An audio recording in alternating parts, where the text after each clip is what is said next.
Hola, buenas tardes a todos. Sin duda, uno de los problemas más relevantes de los últimos 100 años de la historia es la actual epidemia del COVID-19. Esta enfermedad, provocada por un beta coronavirus conocido como SARS-CoV-2, ha infectado a más de 6 millones de personas a lo largo de más de 200 países y desafortunadamente ha cobrado la vida de cerca de 600,000 personas alrededor del mundo. Y a pesar de que en algunas regiones del mundo, como es Europa, la epidemia va en un franco descenso, lo importante es que el epicentro actual de la epidemia se encuentra en las Américas, especialmente en nuestro México.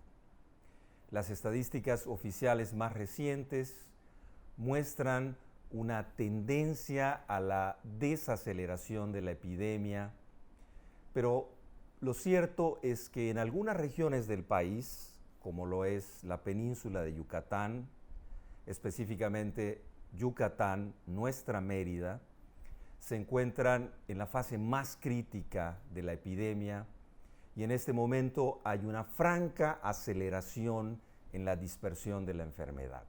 El día de hoy tengo como invitado al doctor Rafael Valdés Vázquez.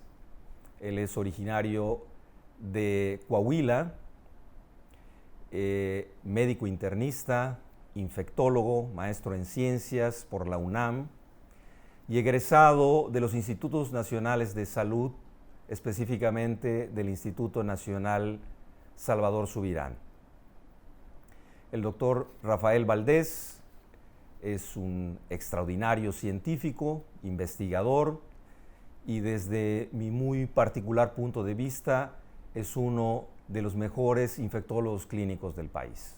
Antes de la epidemia, mi amigo Rafael se encontraba en una situación de confort laboral, una situación de confort económica, y sin embargo tomó la decisión valiente, incluso heroica, de liderar a un grupo de personal médico para la atención de pacientes con COVID en el centro de COVID Citibanamex. Sin duda, una de las personas que hay que escuchar en el tema del COVID es mi amigo el doctor Rafael Valdés.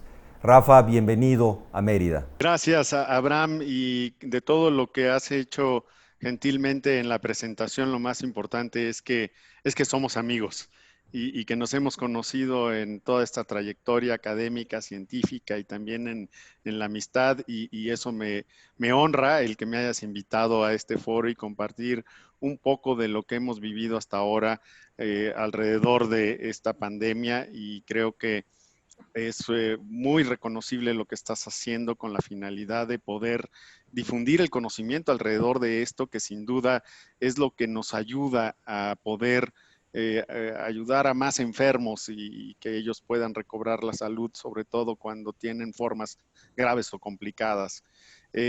Son de los grandes retos que tenemos ahora alrededor de esta enfermedad, así que estoy a tus órdenes y ciertamente Mérida es mi casa, así me lo has hecho sentir cada vez que me has invitado. Siempre es tu casa, Rafa. Mira, a mí me encantaría aprovechar esta oportunidad y recorrer la enfermedad desde la A hasta la Z.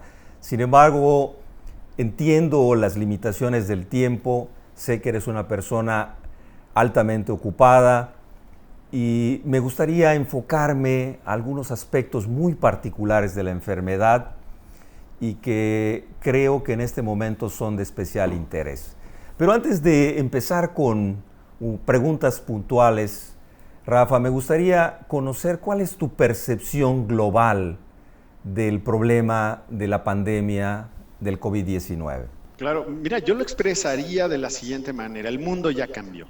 El mundo ya no va a ser igual hasta que podamos tener una vacuna, y no una vacuna con una perspectiva similar a la que tuvimos, por ejemplo, o la que tenemos actualmente con influenza, en donde es una vacuna que tiene que aplicarse cada año, sino esta enfermedad entra en el rubro, por ejemplo, de la viruela, entra en el rubro del sarampión, entra en el rubro de la polio, que son enfermedades que tienen que ser erradicadas. Y la razón es porque tienen un alto grado de contagiosidad y por lo tanto, y por lo otro lado también, un alto grado de letalidad, como ya lo hemos visto tan solo en nuestro país, las muertes confirmadas o los reportes oficiales, estamos hablando de más de 35,000 fallecidos.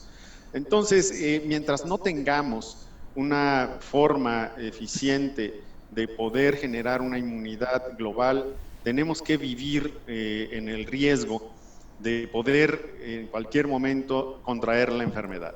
Hay muchas preguntas todavía en relación a si genera una inmunidad permanente o no, pero sí tendremos que encontrarla. De otra forma, siempre estaremos viviendo en el riesgo potencial de enfermar, de ponerse grave o inclusive fallecer.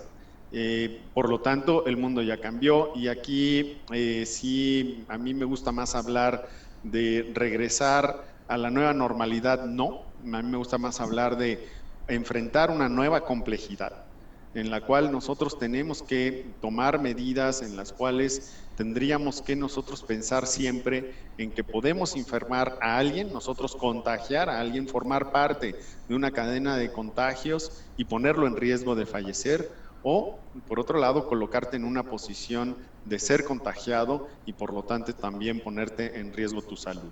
Esa es mi perspectiva global y ese es para mí lo que va a ser el reto mundial hasta que no tengamos una estrategia de erradicación de esta enfermedad. Muy bien, gracias Rafa. Partamos de un comienzo esencial, que son los síntomas de la enfermedad. Y no quisiera hablar de los síntomas tradicionales que son bien conocidos. Pero en este momento hay una confusión global en la sociedad acerca de las manifestaciones extrapulmonares. Todos los días recibo llamadas, mails, mensajes acerca de pacientes que tienen síntomas tan raros como fatiga, un poco de fiebre, trastornos en la sensación olfatoria, trastornos en el gusto, y que al no tener síntomas respiratorios, ellos dudan de la presencia de la enfermedad. ¿Cuál es tu experiencia al respecto? ¿Qué tan común es que un paciente se presente con manifestaciones atípicas de COVID-19? Es un gran punto y qué bueno que lo tocas porque es una gran oportunidad de poder comunicarle tanto a los médicos como a la comunidad en general que esta enfermedad tiene un abanico de presentaciones que podríamos denominar inusuales, bizarras, yo diría, porque no son tan inusuales, son muy frecuentes, de hecho. Por ejemplo, la pérdida del olfato. En las cohortes grandes que se han registrado, nada más hablando de trabajadores de la salud, por ejemplo, en Europa reportaron 50% de presentación a manera de anosmia o pérdida del olfato. En América se ha reportado más o menos el 20% y los asiáticos fueron quienes menos lo reportaron. Ellos andaban alrededor del 10%. Otra cosa también muy peculiar que al menos se han reportado en las cortes más incipientes tanto en América como en Europa fue la diarrea. La diarrea, por ejemplo, en Italia, Grecia, Francia, Inglaterra, llegó a ser el síntoma cardinal en más del 50% de las personas, cosa que no ocurrió en Asia. Eso también eso contrastó. Lo que estamos viendo, al menos en México, está más o menos entre el 30 y el 40% de las manifestaciones, vamos a llamar extrarrespiratorias. La presencia de fatiga es una de las constantes, es una enfermedad discapacitante, al menos en los que desarrollan síntomas floridos. Pero por otro lado, también tenemos un grupo de pacientes que son desconcertantes, yo los denominaría así. Aquellos que tienen síntomas muy leves, apenas si tosieron, apenas si sintieron un poco de malestar general, que es de los que les han denominado pausisintomáticos o con pocos síntomas. Y luego otros que son muy desconcertantes son estos enfermos que, como tú bien lo dijiste en un momento, desalienta o entra el paciente en una fase de negación de no tener la enfermedad porque no se siente tan mal. Y que es que tienen diarrea, se sienten un poco con el cuerpo cortado, pero tienen inflamación pulmonar. A estos pacientes que te dicen que tienen pocos síntomas, les haces una tomografía y tienen manchas pulmonares, tienen inflamación. Y es que esta enfermedad genera un trastorno en la capacidad de poder censar la falta de aire o lo que nosotros denominamos técnicamente como disnea. De hecho, los norteamericanos lo han denominado como la happy hipoxemia o la hipoxemia feliz. Es desconcertante ver pacientes que ya los tenemos hospitalizados. Vemos que tienen una oxigenación sumamente baja, están respirando inclusive más allá de lo normal, ¿no? Respirando 27, 30 respiraciones por minuto. Y al preguntarles cómo se sienten, dicen, me siento bien. Y su oxigenación está por abajo del 90%, 85%. Eso es una parte de una afectación específicamente del centro respiratorio que hace que estos pacientes no perciban la gravedad traducida por lo que nosotros conocemos como dificultad respiratoria, falta de aire o disnea. Entonces, este es otro de los retos que enfrentamos muchas de las veces al atender a estos enfermos y yo lo mencionaría como algo clave.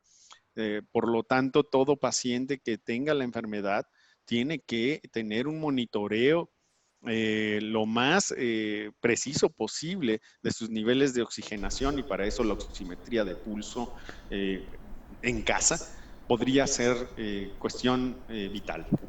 Ok, de verdad muy interesante lo que comenta Rafa. Creo que los clínicos tenemos que estar muy pendiente de la posibilidad, de una alta probabilidad de que nuestros pacientes tengan síntomas atípicos para poder hacer un diagnóstico temprano. Y quisiera pasar al siguiente punto. Yo ya tengo síntomas o sospecho que tengo la infección por el SARS-CoV-2 y una pregunta que nos hacemos todos y que ha sido motivo de debate en cuanto foro haga uno presencia, y es las pruebas. En realidad, nosotros podemos dividir en términos generales aquellos con presentaciones leves, que ahora vamos a tocar ese tema, que habitualmente pasan la epidemia en casa, y aquellos casos moderados y severos que en la mayoría requieren de hospitalización. Voy a referirme primero a estos casos con pocos síntomas y que la mayor parte de ellos suelen tener lo que llamamos un aislamiento voluntario. ¿En cuántos de estos pacientes debemos hacer las pruebas? ¿Vale la pena hacerse una prueba de reacción en cadena de polimerasa? ¿Deberíamos hacerles pruebas a todos los sujetos o deberíamos enfocarnos a cierto grupo en particular? Bien, es bien interesante y yo primero voy a ir respondiendo diciendo que las pruebas es una de las herramientas para el manejo clínico, primero. En el manejo clínico tiene una indicación muy precisa. Para el manejo epidemiológico y de control o contención de la enfermedad tiene otro uso la prueba y también tiene otro uso que es el de investigación. En esos tres contextos es en donde voy a tratar de enfocar mi respuesta. Para el uso clínico y el manejo operacional de la enfermedad no es tan útil. ¿Por qué? Porque para eso tienes lo que se llama un criterio clínico operacional. Es decir, si yo ahorita estoy en el pico máximo de la epidemia y yo tengo un criterio clínico operacional, inclusive el criterio clínico operacional rebasa la sensibilidad de la prueba. Es decir, aquel que tenga un síntoma relacionado o asociado a COVID, su probabilidad de que tenga una prueba positiva es muy alta. Y yo tengo que detonar, basado en ese criterio operacional, toda una serie de acciones médicas, clínicas y epidemiológicas. Es decir, aquí la prueba puede carecer de relevancia si yo tengo un criterio operacional estando en el pico máximo de la epidemia. Si yo cambio un poco el escenario, y acá en Mérida es muy probable que lo vayan a padecer si no es que ya lo están padeciendo, en donde pueden tener ustedes la coyuntura de otros fenómenos epidémicos como es el dengue o como sería la influenza. Ustedes tienen picos fuera de estación de influenza, aunque quién sabe si esto se vaya a dar este año, porque ustedes sufren de influenza por el turismo del Cono Sur. Pero ahora parece que esto no sé si les vaya a ocurrir. Pero bueno, aquí sí, cambiando el escenario epidemiológico, la prueba constituye una prueba fundamental, porque puedes tener dengue, puedes tener fiebre por dengue, o puedes tener fiebre por influenza, o puedes tener fiebre por COVID. En este caso aquí te cambia muchísimo y aquí sí la prueba cobra absoluta relevancia y tendrás que hacer pruebas a toda aquella persona que presente un síndrome febril. Y tendrás que hacer prueba de COVID, y tendrás que hacer prueba de dengue, y tendrás que hacer prueba para influenza. ¿Por qué? Porque aquí el manejo clínico cambia drásticamente. Entonces, sí dependerá mucho de los diferentes escenarios. Ahora, desde el punto de vista epidemiológico, si yo lo que quiero es contener la cadena de contagios y yo puedo hacer medidas de mitigación del daño comunitario, es hacer el mayor número de pruebas posibles, detectar el mayor número de casos y contenerlos o aislarlos. Y de esa manera poder generar rupturas de la cadena de transmisión y eso una prueba utilizada como una herramienta de control es altamente relevante. Y bueno, desde el punto de vista de investigación, es muy importante el poder conocer si tenemos nosotros variaciones en los periodos de incubación. Eso es algo bien importante. Hacer estudios poblacionales o de intervención farmacológica. Ok, Rafa.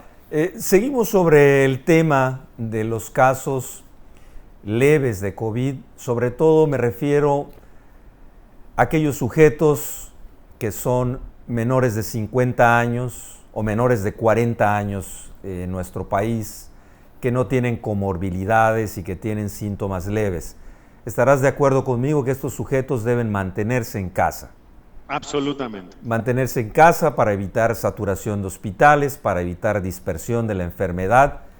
Pero tú recomendarías que estos sujetos estuvieran bajo la vigilancia o supervisión de algún personal médico. Y me refiero básicamente a la experiencia europea y de Estados Unidos, en donde hay equipos de trabajo que visitan al enfermo, evalúan su condición médica, incluso le surten medicamentos y otras estrategias para que el individuo no tenga que salir de casa. Absolutamente. Coincidimos en eso, ¿no? Coincidimos en eso. Son personas que tienen que tener, aun cuando tengan bajo riesgo de progresión a la gravedad, son personas que tienen que estar vigiladas por tres razones. Una, para que se mantengan en aislamiento. Como son jóvenes generalmente, como no se sienten tan mal, pueden llegar inclusive a entrar a estos circuitos de la negación o circuitos de no estoy tan grave, ¿no? Pero sí pueden formar parte de una cadena de transmisión y hay que garantizar que se mantengan en casa. Segundo, aun cuando sean personas de bajo riesgo para progresión a la gravedad, no están exentos de en un momento dado llegar a progresar a la gravedad y para eso hay que monitorearlos. Y tercero, el que podamos nosotros cubrir necesidades básicas o tan simples como poderles proveer de un paracetamol para el control de sus síntomas y que no tenga que ir a la farmacia y ahí nos genere un brote, ¿no? O sea, son para mí cosas que sí aportan de manera importante al control de la enfermedad, lo que es el manejo de los asintomáticos en casa o de los pocos sintomáticos en casa. Yo creo que esto es muy importante, pero no hay que perder de vista la realidad de nuestro país. Y la realidad es que la mayor parte de estos sujetos tienen un aislamiento voluntario, se automedican, se autovigilan, de acuerdo a las recomendaciones de la vecina, del conocido, lo que ven en Facebook. Y es un tema que tal vez esté ya demasiado desgastado, Rafa, pero que es obligado. Es una pregunta obligada para hacer.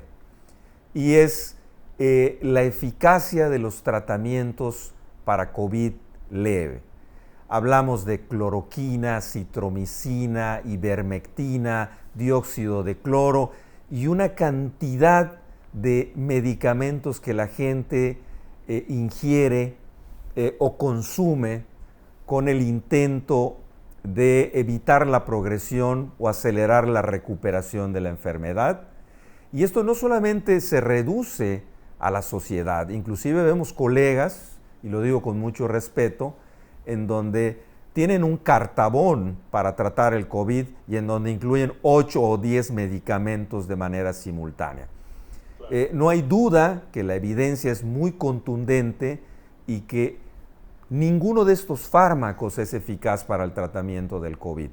¿Cuál es tu opinión al respecto? Porque me parece relevante que tanto la sociedad como la comunidad médica conozca qué hacer, qué es lo que debe hacer y qué es lo que no debe hacer en el COVID leve. Claro, lo voy a responder de la siguiente manera y voy a puntualizar particularmente en aquellos que son los más socorridos o los más utilizados. Hidroxicloroquina.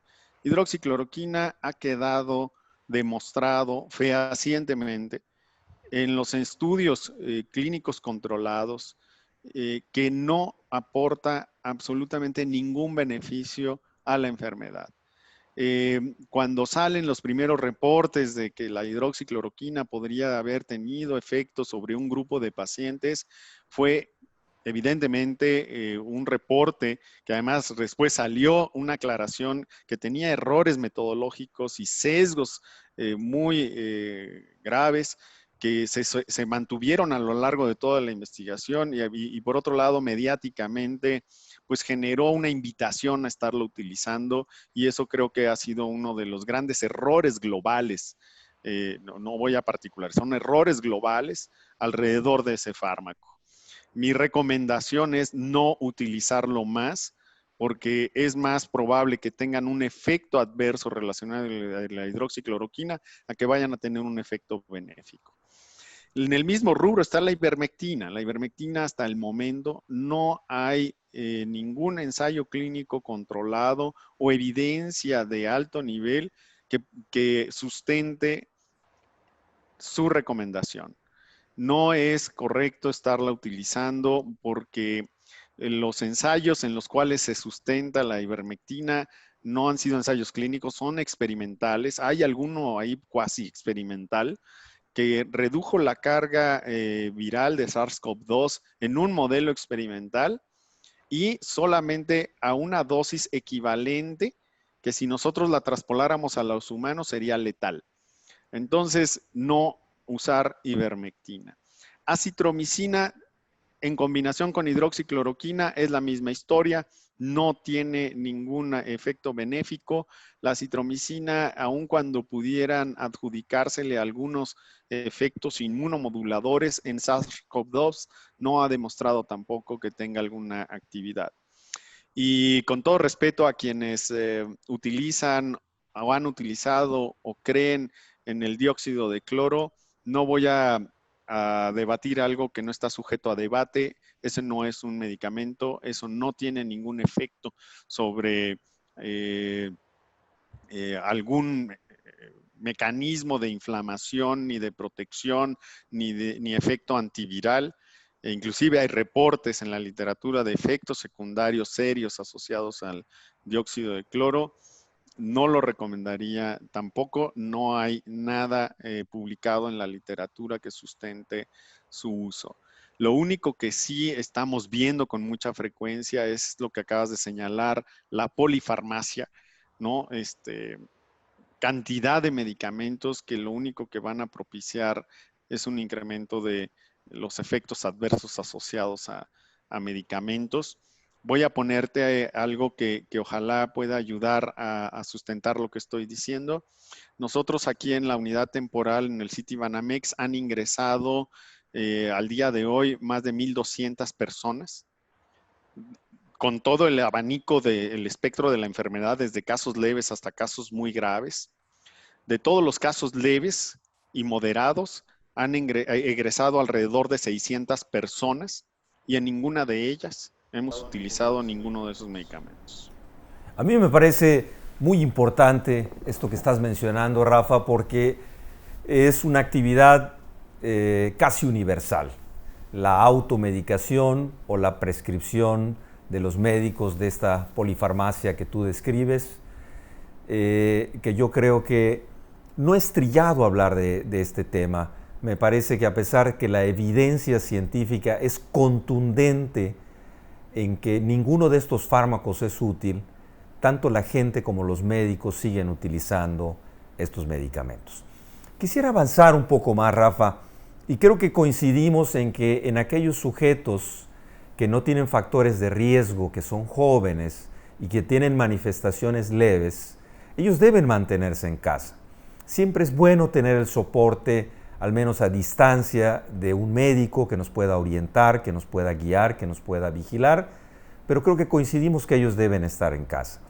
Sin embargo, hay otro grupo de gente que tiene múltiples factores de riesgo. Sabemos que los principales factores de riesgo para el desarrollo de un COVID grave son en primer lugar hipertensión, diabetes, obesidad y desde luego la edad. Es muy claro que a mayor edad hay mayor riesgo de desarrollar un COVID grave y específicamente nuestra población, la población yucateca, es una población que posiblemente sea la población con más prevalencia de todos estos problemas. Y no hablo de manera individual, sino de manera conjunta. Tenemos una gran cantidad de pacientes que no solamente son diabéticos, son hipertensos, son obesos y además son mayores de 60 años. Entonces, yo creo que es muy importante hacerle entender a este grupo de alto riesgo que las recomendaciones que acabamos de mencionar de quedarse en casa no aplican para ellos, aún en fases tempranas. Creo que estos pacientes deben ser atendidos de una manera particular y me gustaría conocer tu opinión de cuál es el momento idóneo para que estos sujetos acudan a los centros de atención de COVID. Claro, este es un tema que a mí me parece clave para la atención de esta enfermedad y sobre todo para poder hacer intervenciones oportunas antes de llegar a lo que yo he llamado el punto de no retorno, cuando ya poco se puede hacer por los enfermos, cuando hacen COVID grave y que caen a las terapias intensivas y ahí ya la probabilidad de poder hacer intervenciones médicamente útiles es muy mala o es muy pobre. Y es que una persona que tiene infección por SARS-CoV-2, tiene COVID y que además tiene los factores de riesgo que ya habías mencionado, diabetes, hipertensión, obesidad o las tres, o es mayor de 60 años, su probabilidad de progresión hacia la gravedad es considerablemente mayor que el primer grupo del que ya hemos hablado. Entonces, aquí los sistemas de atención, y hablo particularmente de lo que ha ocurrido aquí en la Ciudad de México, han puesto a todos estos grupos, ¿sí? Tanto los que tienen factores de riesgo como aquellos que no, en un sistema ambulatorio. Pero este sistema ambulatorio es muy bueno para no saturar los servicios de urgencias, pero no es tan bueno para las personas que tienen factores de riesgo de progresión a la gravedad, porque estos pacientes, al momento en el que ya empiezan a tener dificultad para respirar, disnea, o que empiezan a tener ya una mala oxigenación, puede ser que ya las intervenciones que se hagan no van a ser tan óptimas. Y aquí voy a tratar de explicar las razones. Una, el control de la enfermedad de base. Aquí en la unidad temporal del Citibanamex, de las personas que se conocen con diabetes, que son ingresados, el promedio de su primera glicemia al momento en que llegan es de 200.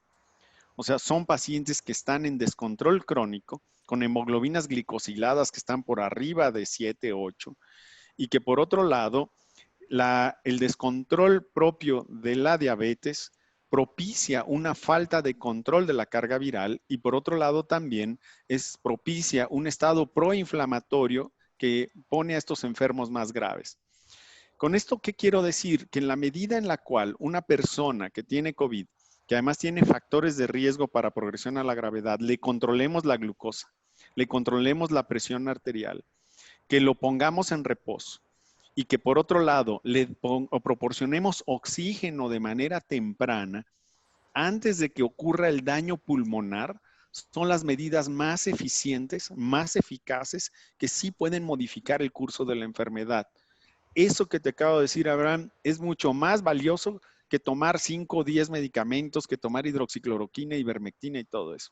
Eso es lo que hemos hecho aquí en el Centro Citibanamex, un programa que le hemos denominado hospitalización anticipada. ¿Anticipada por qué? Porque nos anticipamos a la gravedad. Anticipamos una serie de medidas que pueden evitar la progresión del daño pulmonar y condicionado por la inflamación misma que detona el afán del sistema inmunológico de controlar el virus. Y por otro lado, lo que es el control del daño alveolar pulmonar autoinducido por el paciente. Y es que son personas que en el afán de tratar de compensar la hipoxemia, hacen inspiraciones muy profundas, expiraciones prolongadas, y eso propicia más el daño pulmonar.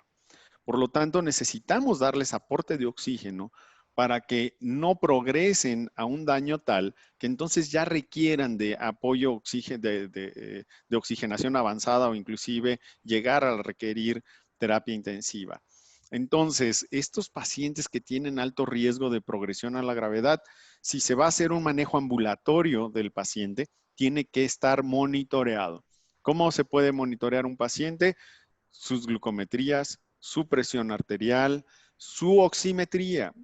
Una persona ahorita que padece de diabetes, hipertensión, obesidad y que tenga sospecha de COVID, tiene que tener un oxímetro en su casa y estarse midiendo la oxigenación. Por ejemplo, Mérida, que está prácticamente a nivel del mar, una persona que está saturando al 97% normalmente, y si le baja al 95, 94, algo le está pasando.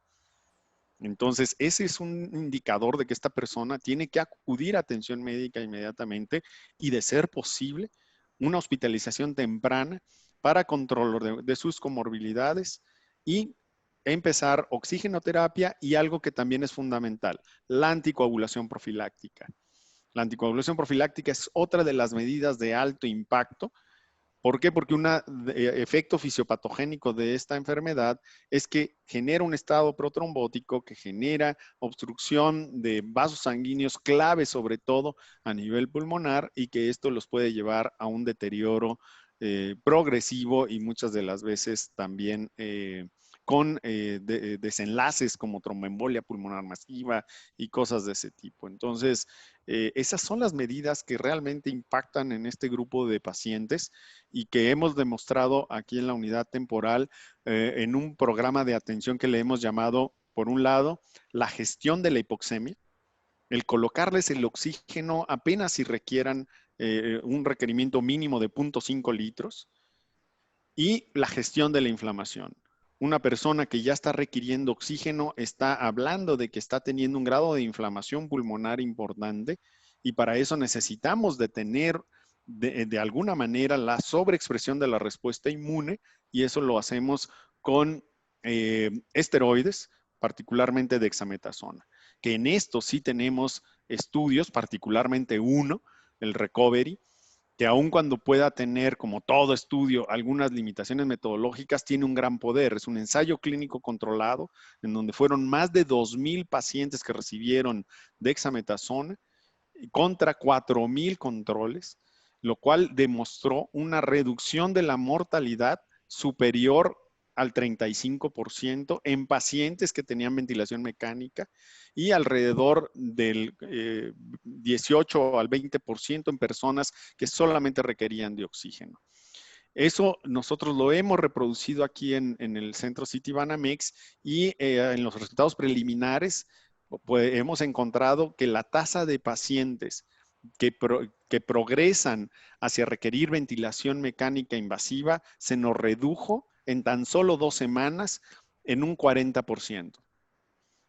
Entonces, en el manejo de estos pacientes es hospitalización temprana o intervenciones tempranas con gestión de la hipoxemia, con oxigenoterapia temprana, con anticoagulación profiláctica y gestión de la inflamación a quien lo requiera, no a todos. Simplemente aquellos que tengan ya un descenso de su oximetría de pulso o si hay manera de tomar una gasometría, aquellos que ya tengan menor a 300 de un índice de Kirby o de PaO2 FiO2. Rafa, me parece muy importante, era un tema que quería abordar, que era el manejo de los pacientes hospitalizados. Yo creo que tú has sido muy contundente. Muchos han dicho que no han habido resultados positivos en la investigación, pero reitero los que has mencionado. Me parece que el estudio británico de Recovery ha cambiado o es un elemento muy importante que ha tenido impacto en la mortalidad de los pacientes, es decir, al reducirla. El conocimiento del daño endotelial y su participación en la fisiopatología de la enfermedad y que nos ha llevado al uso de diferentes tipos de heparina para reducir el riesgo de trombosis y todo el impacto orgánico y sistémico que puede tener esto. Pero hay otros elementos que yo honestamente considero que no son útiles, pero que todavía están en la palestra y que hay médicos que piensan que pueden ser de utilidad, y son los antivirales. Y hablo específicamente del Remdesivir. Yo he revisado en múltiples ocasiones este ensayo clínico y la verdad creo que más allá de los números estadísticos que son muy bonitos, el impacto clínico que tiene el Remdesivir, la significancia clínica, me parece que no es relevante. Y quisiera conocer tu opinión al respecto. Claro, fíjate que la desventaja que tiene el Remdesivir en particular, y creo que esto le ha pasado prácticamente a todos los antivirales o inclusive antibióticos, pero particularmente a los antivirales, que cuando se empiezan a utilizar en los pacientes, lo empiezan primero a utilizar en pacientes muy graves, en donde sabemos, y yo creo que tú lo puedes explicar de mejor manera por el área de expertise que tienes en enfermedades autoinmunes y la respuesta inmunológica, en los pacientes graves, ya la carga viral no es lo que está poniendo grave al paciente, sino la sobreexpresión de la respuesta inmune. Ahí ya un antiviral no te sirve. Un antiviral tendría que utilizarse en el primer día de inicio de síntomas. Entonces, si se toma en cuenta una estrategia de tratamiento antiviral, esta tiene que darse en las primeras 48 horas de inicio de síntomas. ¿Por qué? Porque ahí es cuando tú tienes la posibilidad de suprimir la carga viral lo más rápido posible antes de que se te dé la sobreexpresión de la respuesta inmune. Y el Remdesivir tiene esta desventaja, que difícilmente vas a tener un grupo importante de pacientes que estén iniciando síntomas y tú podérselos aplicar de manera intravenosa. Creo que si in vitro es un antiviral potente, tiene que ser retado en el segundo día de inicio de síntomas. Y para eso, pues tendrías que tener una cohorte enorme de pacientes hospitalizados para poder ver su eficacia y creo que coincido contigo que va a ser muy difícil que en el Remdesivir pueda tener utilidad en pacientes graves. Creo que puede llegar a tener utilidad en pacientes de inicio de síntomas, pero para aplicárselos de manera intravenosa es poco práctico. ¿Qué es lo que sí sería útil? Tener un antiviral que sea por vía oral. Y por ahí hay varios, el Fapiravir, ¿no? Que es oral, es de manufactura japonesa, si no me equivoco. Por ahí hay otro de manufactura rusa que son orales, que todavía no tenemos resultados de los ensayos clínicos controlados, que en ellos sí están incluyendo pacientes en el primero y segundo día de inicio de síntomas, y creo que eso es lo que sería esperanzador. Pero coincido contigo, Abraham, que el Remdesivir no en este momento no es la solución, ¿no? Ha sido motivo de mucha discusión, inclusive Estados Unidos le apostó de manera muy fuerte al Remdesivir, haciendo una compra impresionante de la producción del Remdesivir, pero creo que vamos a ver más adelante que el Remdesivir va a ocupar un lugar muy específico en la terapéutica y no creo que sea el antiviral idóneo. Muy bien, Rafa. Hemos abordado todo el proceso de enfermedad, de tratamiento, ya sea ambulatorio o tratamiento en hospital. Termina el COVID, viene la fase de convalecencia y surgen otras preguntas al respecto. Y la primera pregunta que le surge a los pacientes y que creo que no tiene una respuesta sólida hasta este momento por razones obvias, es decir, la duración de la epidemia, es un virus completamente nuevo, es, una vez que yo he tenido COVID, ¿tengo riesgo de contraer nuevamente la infección? ¿Cuál es la duración de cuál es la duración de la inmunidad al virus? ¿Esta duración es corta, es prolongada, es intensa? ¿Cuál es tu opinión acerca del desarrollo de inmunidad al SARS-CoV-2? Claro, de hecho es una de las grandes preguntas todavía a responder en el ámbito científico mundial, porque la cinética, si digo algo descabellado, porque yo estoy ante un experto en enfermedades autoinmunes e inmunología, la cinética de los anticuerpos, que es una área de estudio muy importante, nos está indicando varias cosas. Una, pareciera que la cantidad de anticuerpos neutralizantes, que son los que te dan la inmunidad definitiva, depende de la gravedad de la enfermedad. Esa es una. Pacientes que desarrollan enfermedad grave y que se recuperan tienen mayor cantidad de anticuerpos neutralizantes y también tienen una mayor duración. Las cohortes más grandes y de mayor tiempo que se tienen ahorita son las asiáticas. Y en ellos han encontrado que hasta en un 30% de las personas que hicieron enfermedad grave, hicieron anticuerpos neutralizantes, cuantitativamente empiezan a tener una pérdida de estos anticuerpos. Lo cual en teoría, insisto, o enfatizo, en teoría, podrían quedar susceptibles de volver a enfermar de COVID por infección recurrente de SARS-CoV-2, algo similar a lo que ocurre con influenza. ¿Qué pasa con los que hacen enfermedad leve? También aquí el desarrollo de anticuerpos neutralizantes suficientes para poder generar una inmunidad permanente es cuestionable. Entonces, sigue todavía en el terreno de la teoría de si vamos nosotros a poder estar tranquilos, si una vez que nos dio SARS-CoV-2, si tuvimos infección por SARS-CoV-2 y que podemos nosotros medirnos una buena cantidad de anticuerpos y ver que los tenemos, no sabemos si en algún momento estos van a declinar y volvamos a entrar al terreno de estar en riesgo de poder desarrollar nuevamente la enfermedad por una siguiente infección. Sí es un reto el poder responder esa pregunta. Yo ante este grado de incertidumbre, yo diría, si ya tuviste COVID, te tienes que seguir cuidando hasta que no tengamos una vacuna que garantice que puedas tener anticuerpos neutralizantes permanentes o que esta enfermedad sea erradicada. Estoy completamente de acuerdo contigo, Rafa. Mira, yo creo que quedan muchos temas muy importantes a tratar, específicamente el desarrollo del conocimiento. En los últimos meses se han publicado más de 40,000 artículos relacionados a COVID o al virus SARS-CoV-2. Y me parece que todo lo que viene, que está en proceso de investigación, hablo de anticuerpos monoclonales, hablo de algunos antivirales, de la terapia inmunorreguladora, el desarrollo de las vacunas.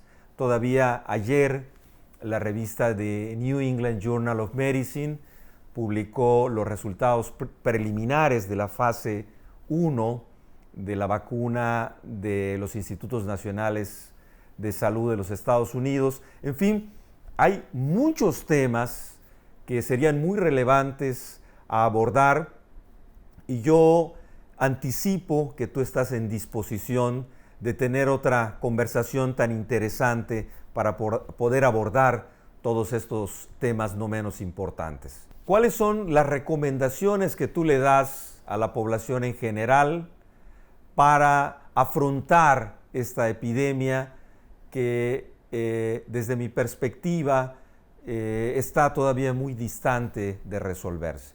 Claro, Abraham, la primera recomendación que yo le daría a la población general están relacionadas precisamente a evitar los contagios o promover los contagios. Uno, el uso de cubrebocas. Yo soy un ferviente promotor de que las personas tienen que utilizar cubrebocas como una medida de contención de la propagación de la infección. Se ha demostrado que 60% de los contagios en comunidades circunscritas está propiciada por personas con pocos síntomas o personas asintomáticas o que se encuentran en un periodo presintomático. Por lo tanto, una persona que usa cubrebocas, que se encuentra en una situación de este tipo, podrá estar conteniendo, ¿sí?, la posibilidad de contagio en su cubrebocas. El cubrebocas es una medida de protección para los demás, no es para la persona que lo está usando. Aquí es un concepto bien interesante. Uso el cubrebocas para proteger a los demás, no para protegerme a mí, porque yo me asumo ya infectado, ¿sí? El cubrebocas no te ayuda a que las gotas no entren a las partes húmedas de la cara, porque puedes tener los ojos descubiertos y si no te haces lavado, higiene de manos, y tú traes al virus en las manos porque lo traes a través de superficies que tocaste donde ahí había el virus y te lo llevas a los ojos, ya te infectaste. Te lo llevas a la boca, ya te infectaste. Por esto mismo, la otra gran medida para prevenir ahora sí el contagio es el lavado e higiene de manos. Y por otro lado también evitar conglomerados de población, conglomerados de gente. Ha sido bien claro aquí en la Ciudad de México. Vino el Día de las Madres, la gente salió a los restaurantes, salió a visitar a sus familiares y vino una ola de contagios y de pacientes hospitalizados. La gráfica es bien clara. Vino el Día del Padre, lo mismo. Vino el Día del Semáforo Naranja, exactamente lo mismo. Conforme la gente empieza a tener movilidad, pero una movilidad además sin cubrebocas, sin lavado de higiene de manos, que además en presencia, y esto es bien importante, de una fuerza de contagio activa llamada casos activos, es que la gente va a seguirse infectando. Entonces, uso de cubrebocas, lavado, higiene de manos, distanciamiento social, esto sigue siendo prevalente, mantenerse en casa, no salir a lugares de conglomerados de gente si no es necesario. Y por otro lado también la notificación y el autorreconocimiento de que tiene síntomas. Si yo tengo síntomas, ¿por qué tengo yo que estar en la calle? ¿Por qué tengo yo que estar acudiendo a sitios donde yo puedo estar dejando el virus en las superficies, en el ambiente o de plano contagiando a otra persona? Yo algo que siempre les digo a las personas, mire, sobre todo a los jóvenes, ¿no? Les digo, mira, probablemente tú no te vas a morir de COVID porque eres joven, porque eres sano, pero por ti vas a contagiar, tu cadena de contagio puede llegar a una persona que va a morir y tú no te diste cuenta. Entonces, cada persona que potencialmente está enferma de COVID tiene que reconocer eso. O por otro lado, aun cuando yo esté asintomático, aun cuando yo me sienta bien, me tengo que asumir infectado. Nosotros aquí en el Centro Banamex, una medida muy estricta es que tenemos que estar usando cubrebocas todo el tiempo. Ahorita yo aquí me encuentro en mi oficina, pero en este momento no hay nadie en mi oficina, pero yo he estado hablando sin cubrebocas durante largo tiempo y saliendo yo de aquí va a entrar un equipo de sanitización porque yo he dejado probablemente aquí una gran cantidad de secreciones y yo no estoy enfermo, estoy asintomático, pero yo no sé si en un par de días lo estaré. Entonces, yo tengo que cuidar a los demás. A mí me parece muy importante tus observaciones, Rafa. El día de ayer revisaba un artículo de la revista Llama en donde el Mass General hizo un análisis muy interesante.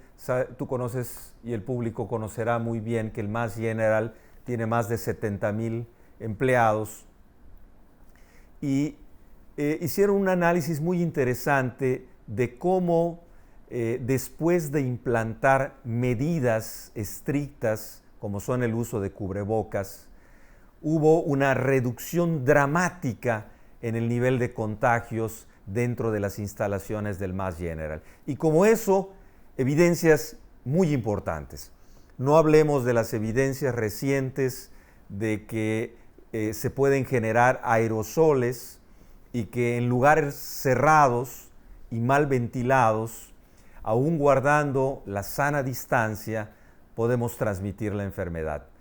Rafa, creo que, como te decía, quedan cosas muy importantes que platicar, sobre todo en términos de lo que viene.